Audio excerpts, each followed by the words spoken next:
ভারতীয় গণমাধ্যম এখন আর দায়িত্বশীল সাংবাদিকতার চর্চা করে না, বরং তারা বিনোদনের একটি মাধ্যম হয়ে উঠেছে। সংবাদ পরিবেশনের চেয়ে নাটকীয় উপস্থাপনাকেই বেশি গুরুত্ব দিচ্ছে তারা। এমন কটাক্ষ করেছেন প্রধান উপদেষ্টার প্রেস সচিব শফিকুল আলম।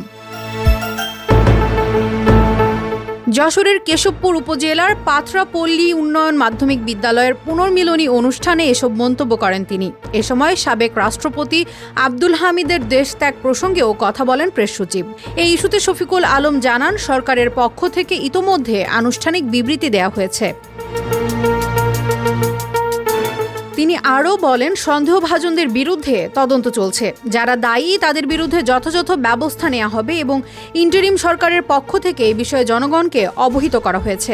এ বিষয়ে রাষ্ট্রপতির ভূমিকা নিয়েও তদন্ত চলছে জানিয়ে প্রেস সচিব বলেন, জনগণের স্বার্থে দায়ীদের চিহ্নিত করে যথাসময়ে সঠিক পদক্ষেপ গ্রহণ করা হবে।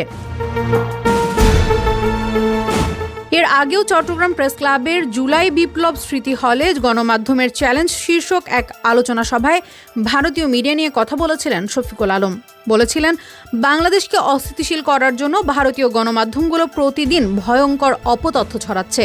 তাদের এ কাজে আওয়ামী লীগ সহায়তা করছে বলেও দাবি করেছিলেন তিনি। জুলাই আন্দোলনের সময় থেকে শুরু করে সাম্প্রতিক অনেক ইস্যুতে ভারতীয় মিডিয়া বানোয়াট ভুয়া তথ্য উপস্থাপন করে জনমনে বিভ্রান্তি সৃষ্টি করে আসছে। এমনকি ভুল সংবাদ প্রমাণের জন্য উপস্থাপন করছে ভুয়া ছবিও।